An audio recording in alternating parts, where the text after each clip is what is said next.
This is a Fox News alert. A shocking verdict, frankly an inexplicable verdict, in the Kate Steinle murder trial. A California jury has just found an illegal alien not guilty on all counts, 3 separate counts, potential counts of murder, except for illegal gun possession, for which he was convicted. Fox's Claudia Cowan is live in San Francisco with all the latest details on this. Claudia?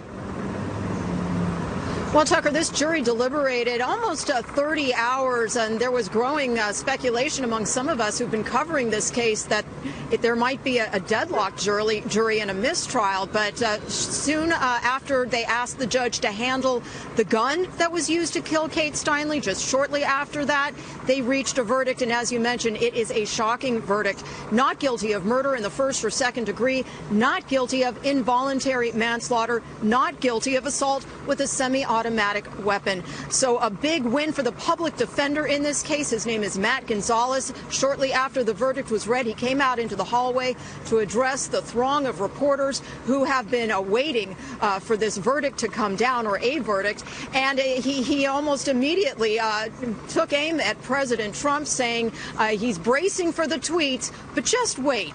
Listen to what he said. Those who might criticize this verdict, there are a number of people that have commented on this case in the last couple of years. The Attorney General of the United States, the President and Vice President of the United States.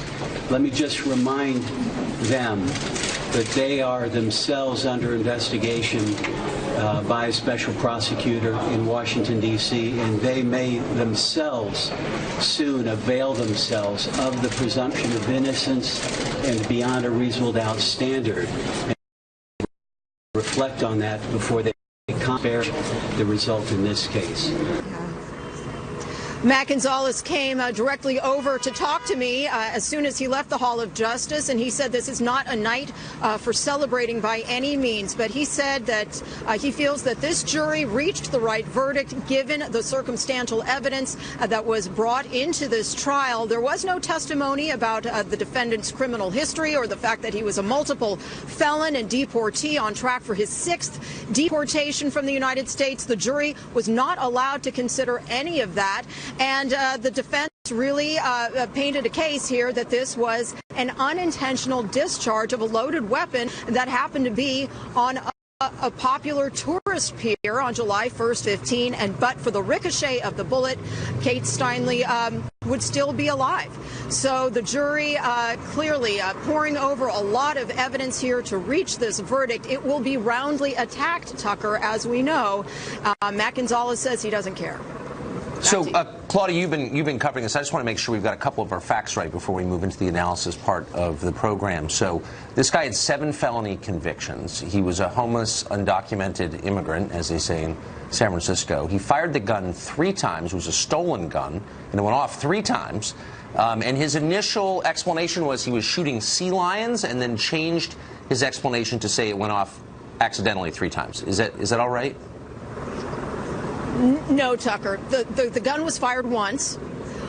He gave conflicting statements to police, and the defense again poked holes in his muddled confession to police because Mr. Garcia Zarate gave statements that were then clearly proven to be wrong or false. For instance, at one point he told police he went over to Kate Steinle, but surveillance video shows that didn't happen. And there were also issues taken with some of the police translations. So perhaps he didn't say he was shooting at sea lions. Matt Gonzalez raised a reasonable doubt, certainly for this jury, but the gun only fired once. Now, after it fired, Mr. Zarate kicked the gun into the water. The prosecution said that shows evidence of guilt. But the defense said no, he kicked it into the water because it fired on its own and he was scared and he panicked, and so he kicked it in the water. So 2 totally different theories as to what happened. But yes, the gun only fired once. So the gun was stolen from a federal agent out of a vehicle in downtown San Francisco. His contention was, Zarate's claim was, he found it somehow, somewhere? Yeah, Mr. Zarate was never charged with stealing that gun. That was never a part of this case. It had been stolen from the parked car of a federal BLM ranger 4 days earlier, not far from the pier. But yes, Zarate's defense was that he was sitting on a bench. He looked down under the bench that was swiveling. He was swiveling on the pier, and there was a bundle, a rag, a T-shirt. And when he bent down to pick it up to see what it was, the gun fired. And again, part of the defense was the trigger pull on this 40 caliber Sig Sauer pistol was so light, just barely the barest amount of pressure would cause it to fire. Yeah, that's ridiculous, as any gun owner can attest. Claudia, thank you for that. I appreciate it, clearing that up. Well, with reaction to this verdict, Mark Stein joins us tonight. This does, I mean, it just reminds you of a verdict 20 years ago in a case that was equally politicized, the O.J. Simpson murder trial, where the defense attorneys made it a referendum on larger injustice in American society. I want to read you a quote from one of the lawyers representing this man, in my view, is clearly a murderer, was just acquitted, as we're reporting. He said, and I'm quoting now, "This case is used to foment hate, division, and a program of mass deportation." So really, it sounds like this whole thing was recast as a political statement rather than a murder trial. So that, I mean, that's kind of the end of justice, isn't it? I mean, if trials can be subverted by national politics, then there's no hope for justice, right? Well, I think it is a miscarriage of justice in the profoundest sense, in that Kate Steinle is dead because she went for a walk in a popular destination in her own city, and her parents will never see anybody convicted for that crime. There's no dispute. I mean, this is slightly different from the O.J. case, where at least he pretended to be looking for the real killers for the last 20 years. There's no dispute that this guy actually fired the shot, or picked up the gun that then shot itself, and that this gunshot killed Kate Steinle. And there's no dispute either that this man should not have been in the country, that in fact he had been deported 6 times. And to go back to the old line, you know, about the jobs Americans won't do, every society has a proportion of murderers. Murder is a job that Americans will do, just as Dutchmen will do or Slovenes will do. You don't need to import foreigners to add to your murder population. No, this guy had a grade 2 education. We're told that the reason he got off is apparently because he's too stupid to understand what the cops were saying to him. So he gave conflicting answers about treading on the gun, finding the gun, firing at sea lions. He didn't understand. Why are we importing, and why is one political party, the entire bureaucracy, and 2/3 of the remaining political party fetishizing and sentimentalizing immigrants who can't speak the language with a grade 2 education, and setting up competing jurisdictions in this country that protect them at the expense of American citizens? Right. Well, because they provide lower wages and handy voting blocks for those parties. So, but there's a massive cost, as you're pointing out, and as our viewers, of course, are well aware. This case gave rise to Kate's Law, as you know, much debated. But the reason it did was because the San Francisco authorities let this guy go, even after being asked by the feds to hold him for deportation. Right. They refused. So I guess it all adds up to a picture of not just, you know, treating illegal immigrants as you would American citizens, but giving them, in effect, better treatment, special privileges, because they're here illegally. I don't know. I can't. It's very hard to imagine that an American citizen in Zarate's position would have been acquitted on all these charges. No, this is basically a lifelong career criminal, and the justification for letting him go is that there's no evidence of violent crime, just non-violent crime. But the very term sanctuary city is designed to shut down the argument, because who do you give sanctuary to? You give sanctuary to refugees, to those fleeing injustice. How can there be something called a sanctuary city if it was holding up a place for criminals to hold up? The very term term is designed to shut down the debate. And the reason Donald Trump is president is because he declined to operate with those constraints.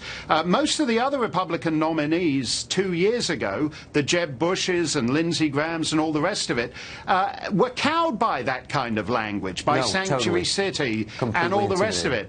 And Donald Trump, in fairness, recognized... I mean, I weep for Kate Steinle's parents tonight. I do not know how I could go on living in that city if, God forbid, my daughter were to be shot by someone who should never have been in the country in the first place and is actually being protected by the entire bureaucracy, political, media class of the country at the expense of American citizens. That's exactly right. Really quickly, it's hard to imagine now, but 2 years ago when this happened, the behavior of the city of San Francisco, allowing this guy to go free in the face of requests from the feds to hold him, that was denounced by Hillary Clinton in the middle of the presidential race. Things have changed so much in 2 years in the Democratic Party. I wonder how many Democratic office holders will criticize his verdict tomorrow. Yeah, and if you remember, Bernie Sanders championed American citizens and American workers. It's not going to be that way in the 2020 campaign. They've moved just in 2 years. Pretty stunning. Mark Stein, thank you for that perspective. Thanks, Tucker. We'll have more on the Steinle case and the remarkable and, in fact, nauseating verdict throughout the hour. Tomorrow, 8 a.m., Fox and Friends will have our first reaction out of the White House. Kellyanne Conway with that. Now to tonight's other big stories. Disturbing details about the culture at NBC News continue to come out following yesterday's surprise firing of Matt Lauer, the longtime host of the Today Show.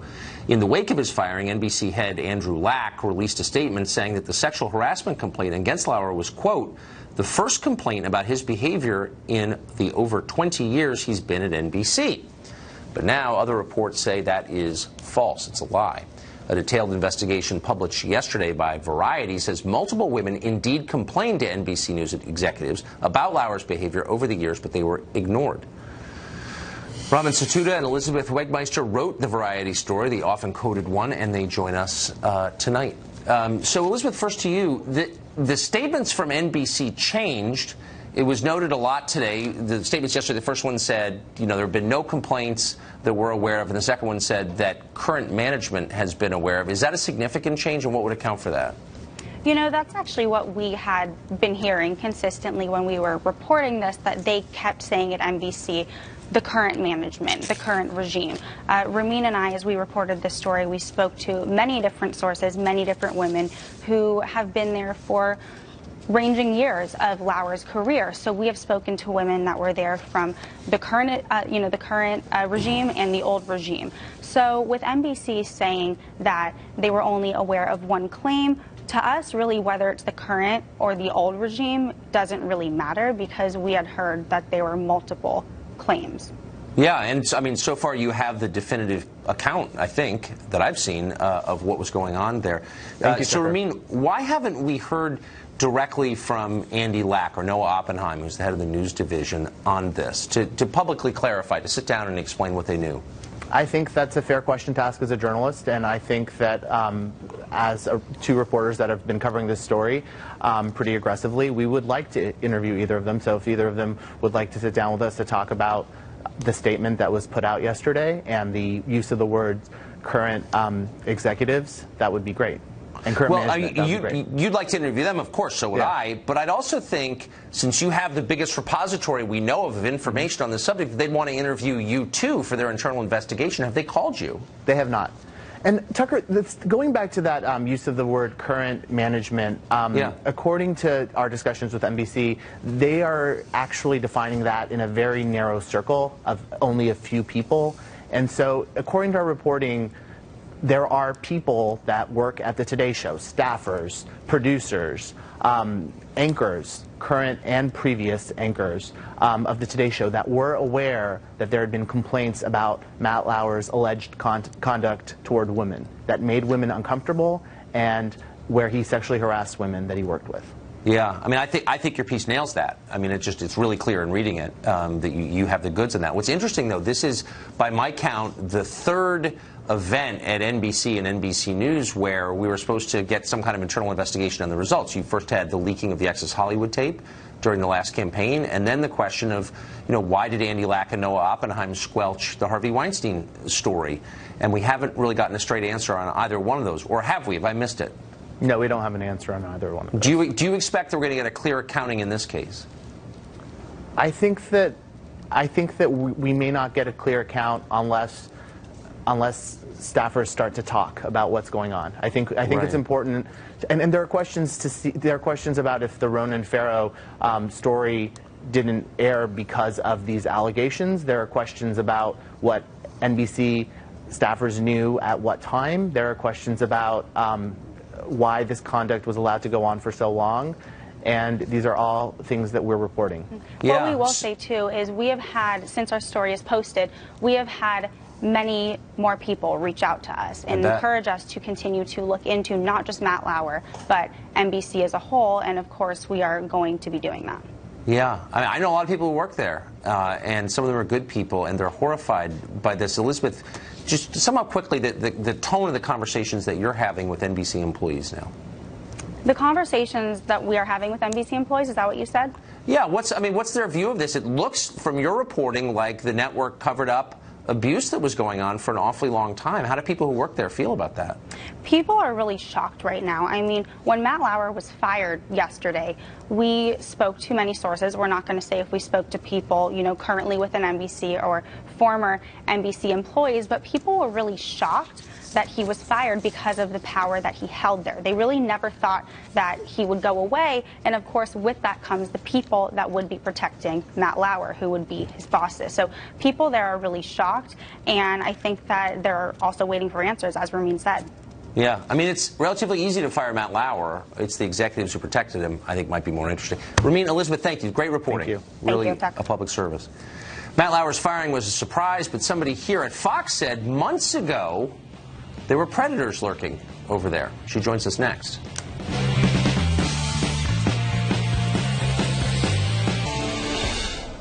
Matt Lauer's firing the other day surprised most people, but not everyone. Melissa Francis co-hosts Fox's After the Bell, which is a great show.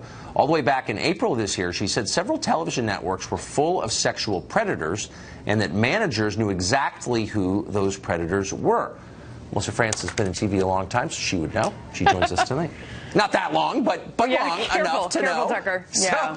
So you said, I remember exactly when you said this. Yeah. Just restate what you said and explain why you said it.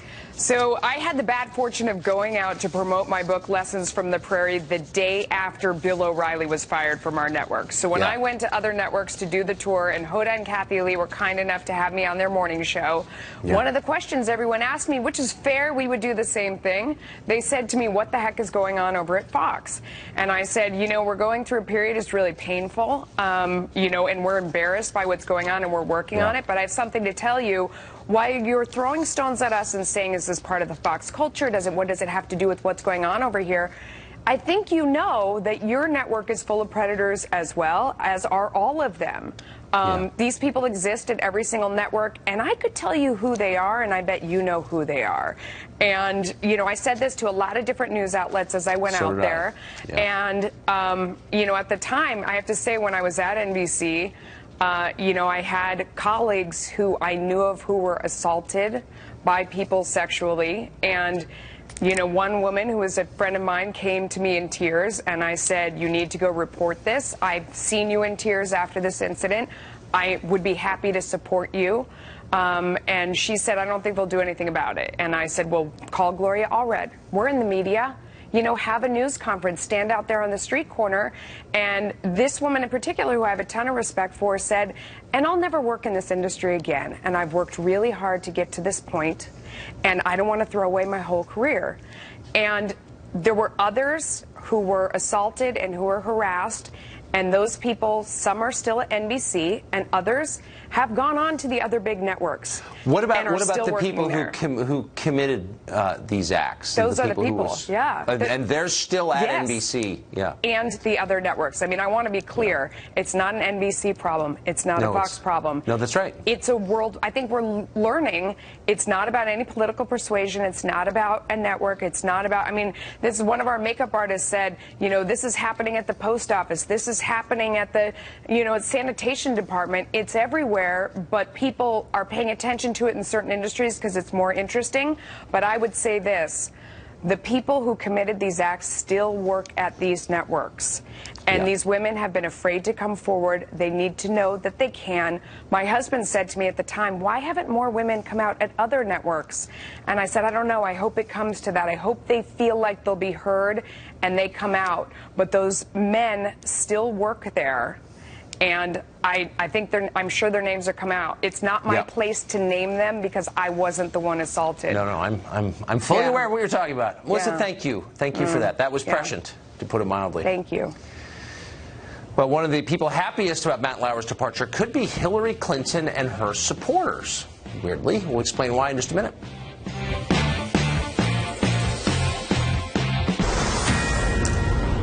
This is a Fox News alert. An illegal alien deported 5 times has been found not guilty in the murder of Kate Steinle. Jose Zarate shot and killed Steinle. That's beyond dispute. As she walked with her father on a San Francisco pier, she died in her father's arms. After 6 days of deliberations, though, a jury found Zarate guilty only of illegally possessing a firearm, acquitting him on a number of murder and manslaughter charges. Inexplicably, we're tracking the president on Twitter for his reaction. We'll continue to follow the aftermath of this verdict, because there will be one. Well, it's easy to see the big winner in the downfall of Matt Lauer. It's Hillary Clinton. What? In 2016, Lauer moderated the Commander-in-Chief Forum, in which he held separate half-hour interviews with then-candidates Clinton and Trump. According to Clinton supporters, Lauer was too easy on Trump and far too tough on Hillary Clinton. You were communicating on highly sensitive topics. Why wasn't it more than a mistake? Why wasn't it disqualifying if you want to be commander-in-chief? Were some of the emails sent or received by you referring to our drone program, our covert drone program? Some of the emails you sent and received happened while you were overseas, and Director Comey also said that while they have no proof, we assess that it is possible that hostile actors gained access to Secretary Clinton's personal email accounts. Look at how much she hates him in that tape. It's visible. In her book, What Happened, Clinton herself says she, quote, fantasized about attacking Lauer because of his alleged bias. Perhaps his firing is a serviceable substitute. Philippe Haines is a former Hillary Clinton spokesman and a longtime advisor to her, and he joins us tonight. Philippe, thanks for coming up. No, thank you, Tucker. So, I'm trying to. I remember I watched that when it happened, and I thought, if I, who obviously disagrees with Hillary Clinton on everything, had asked her those questions, I doubt she would have been half as offended. I always thought she was mad at Matt Lauer because he was supposed to be part of the group. Like, he's a fellow liberal. He works at NBC, and he had the temerity to ask her hard questions. That was the sin. I don't think so. They have a history going back a long way, so I think it was on his show that she blamed the vast right-wing conspiracy that I'm sitting in the middle of. Never forget it. And I think she was braced for a tough interview, and she's not upset, and she wasn't upset that her interview was tough. What was unnerving and baffling to us was the disparity between her half hour and the next half hour. And I think, in hindsight, you called it finally we won. I wouldn't put it that way. But it is a little clearer than it was a year ago. So part of it, I would say, having interviewed President Trump a number of times, he's a tough interview. It's hard. It's hard to interview President Trump. Many people have had that experience. Maybe that was part of it. It's hard to believe, though, that Matt Lauer went soft on Donald Trump because he's somehow like a secret right-winger. No, I don't think that's what it is at all. I think there are a couple of things at play.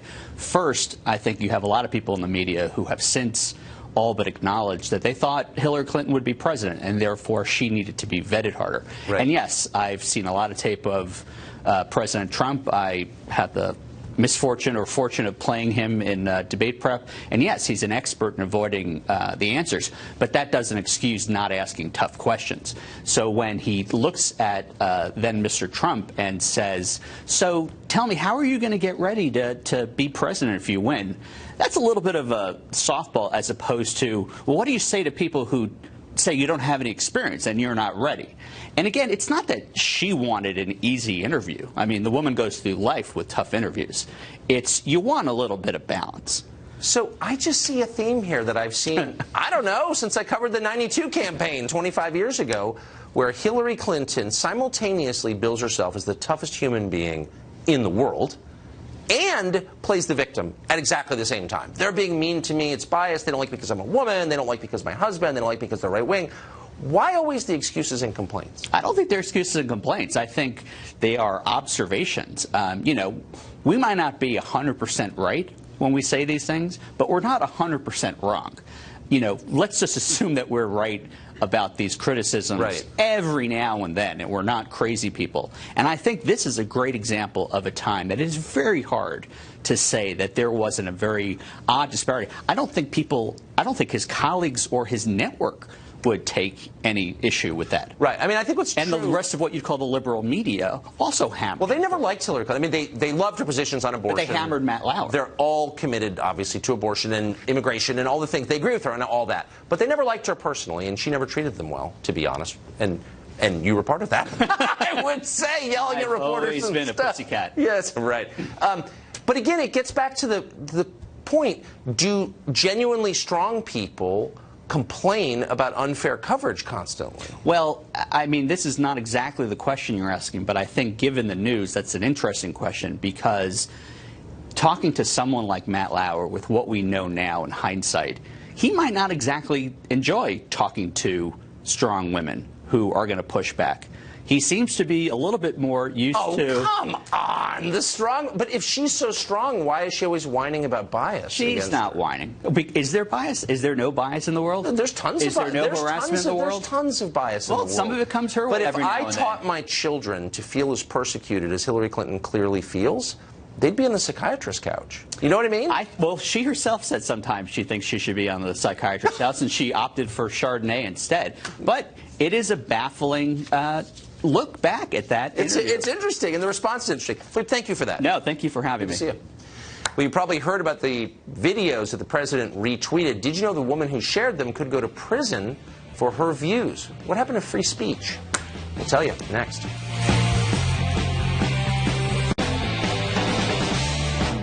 President Trump enraged coastal America yesterday when he retweeted 3 videos being circulated by a woman called Jada Franson, deputy leader of Britain First. It's a nationalist group in the UK. Trump was criticized also by the British Prime Minister, Theresa May. The press in both countries declared him a fascist or worse. This morning, the president started his day by promoting anti-Muslim fascist propaganda, retweeting videos posted by the leader of a British hate group called Britain First. Jada Franson. She is known in the UK for spreading anti-Muslim and racist videos. There's so many levels of this that are so ridiculous. The president retweeting someone who was arrested, a hate speech person. Today, the president of the United States once again embraced the message of racist, bigoted bullies. Subtle. Of course, there's nothing actually fascist about retweeting a video, but there is creeping fascism out there. It's the steady death of free speech in the West. Jada Franson has repeatedly been punished by British authorities for saying what she thinks out loud. That used to be legal.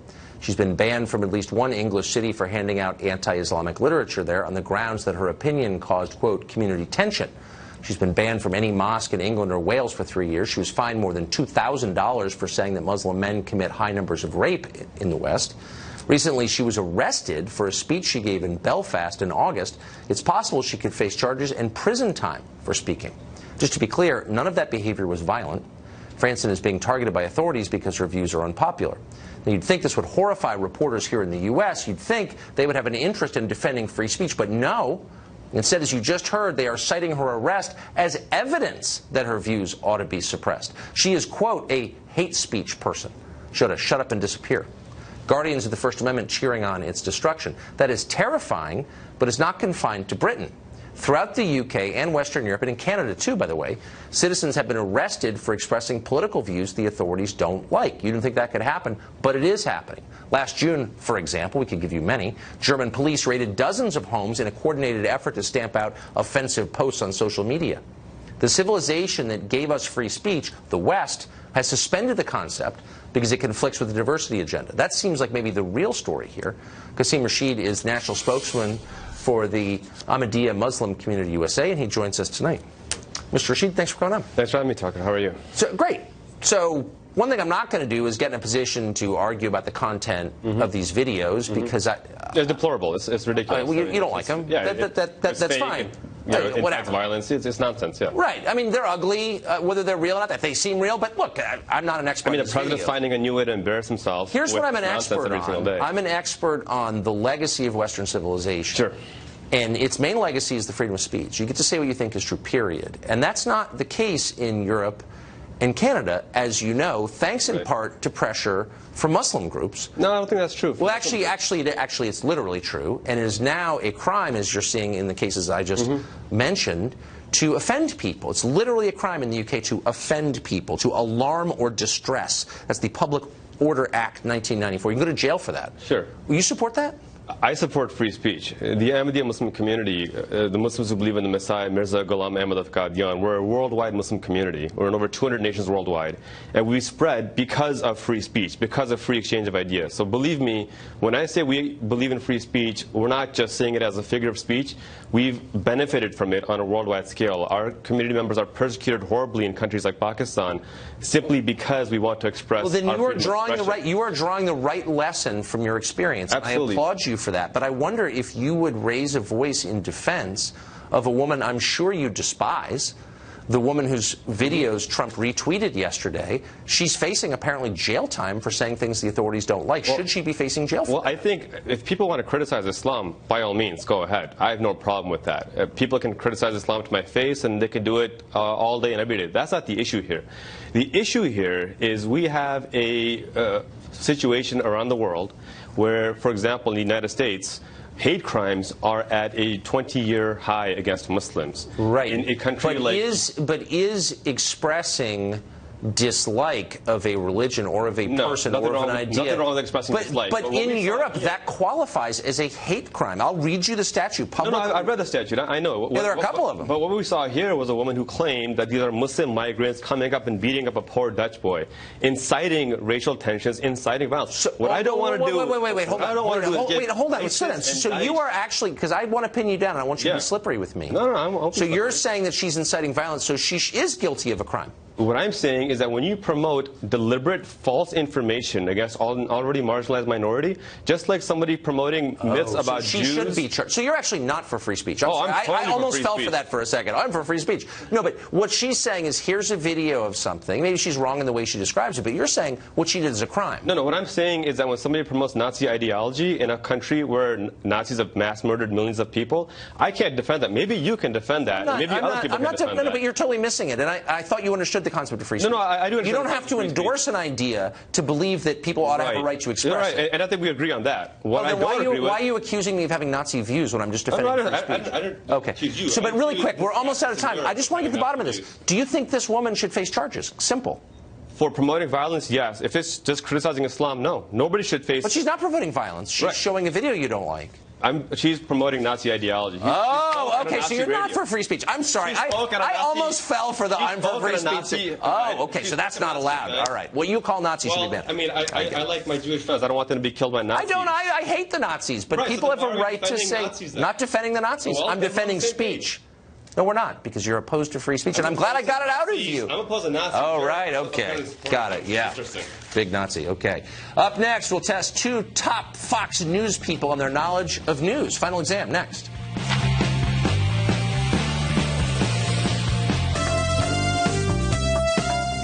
Time now for Final Exam, where two contestants chosen from our vast stable of news experts are pitted against one another to determine which of them has been paying more attention at work. This week is Final Exam Ultimate Deathmatch Edition. Contestants Shannon Bream, host of Fox News at Night, correspondent Peter Doocy.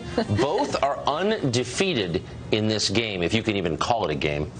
All right. You're familiar with the rules, but for our viewers, a recap. Hands on the buzzers. I'm going to ask the questions. The first one to buzz in gets to answer the question. You must wait until I finish asking the question in order to buzz in. Each correct answer is worth 1 point. Get it wrong and you lose a point. Best of 5 wins. Now, I will say, because this is the deathmatch edition, if there is a tie, which is statistically possible, I'm going to come up with a question off the top of my head, out of nowhere, extemporaneously, and throw it at you. Not vetted by an independent Not vetted by any authorities or accountants or legal team. All right? Let's hope it doesn't get to that. Question 1. Yeah. Press Secretary Sarah Huckabee Sanders was under scrutiny over Thanksgiving vacation. She shared a photograph on social media of a dish she had made at home, but at least one reporter said it looked too good to be real and accused her of faking that dish. What food did she make? Shannon Breen. Pecan pie. Pecan pie, also known as pecan pie. To the tape we go. White House Press Secretary Sarah Huckabee Sanders under fire this weekend after she posted a picture of this pie. She said she baked it. Let me tell you something. She's been making this pie for years. Years. Don't ever mess with a Southern woman and her homemade pies.